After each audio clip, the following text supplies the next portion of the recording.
qualified for the World Cup that was held in France. While in the group stages of the competition, them finished third, failing to advance to the round of 16. This is where the top two teams from each group would progress. They eventually left France with one World Cup win, the lone win in them history. Them returned to Jamaica as heroes, not just for the country, but for the entire Caribbean. Since then, Jamaica has not returned to the World Cup, falling short just a few times. But why? With the likes of players that we have today, I don't see why we can't qualify. Let's take a look at the Jamaica men's football team 1998 World Cup journey, where the team truly got its nickname, the Reggaeboyz, one that's known around the world. The lovely game of football was introduced to Jamaica in the 19th century with the formation of its first football club in 1893. Jamaica's first international appearance was an invitational friendly against Haiti in 1925, where Jamaica won all 3 games. Between 1925 and when Jamaica gained its independence in 1962, Jamaica had regular games with Trinidad and Tobago, Haiti, and Cuba. Them did even have a match against a club from Argentina named the Tigers.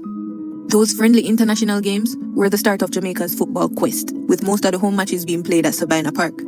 Also, around this time, many local football clubs were established, providing Jamaica with the talent they needed. 1962 was a year of huge milestones for Jamaica.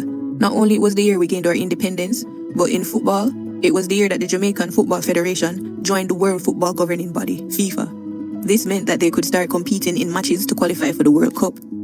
It was also the year that the National Stadium was opened.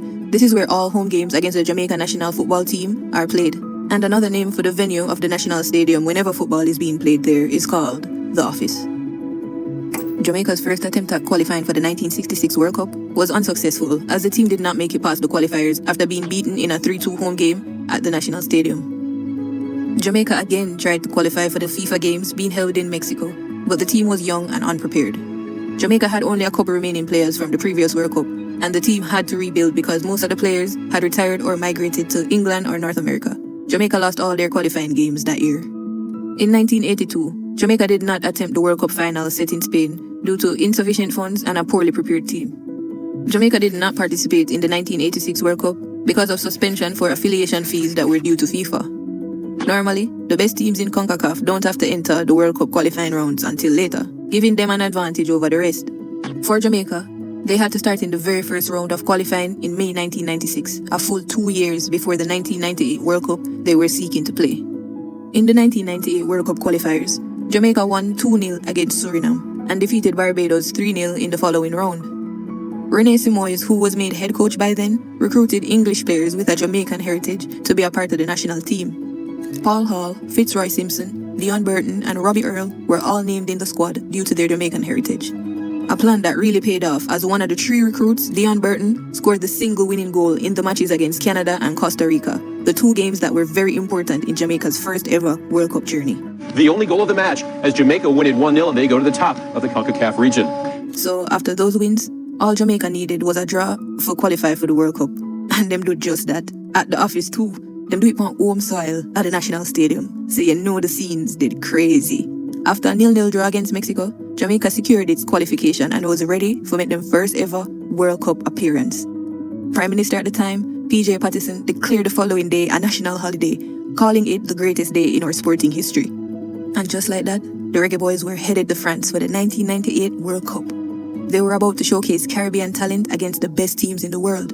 So the Reggaeboyz got Group H, joining Argentina, Croatia, and Japan. That's a pretty tough group to this day.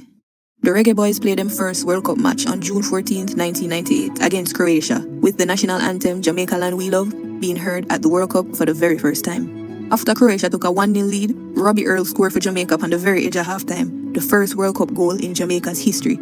Jamaica eventually lost to Croatia by 3-1. After losing to Argentina 5-0, Jamaica finished third in Group H on 3 points. The 3 points came from a 2-1 win over the Japanese team. Both goals were scored by Theodore Tapa Whitmore, who went on to be the head coach of the Jamaica national football team himself.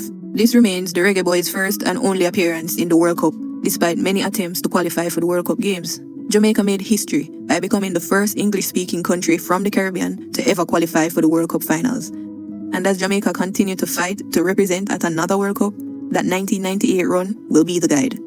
And like I said before, with the likes of players that we have today, both Jamaican and of Jamaican heritage, there should be a chance. We have the passion, we have the players. There should be a chance where we can fight and try to rewrite history. This time, maybe better.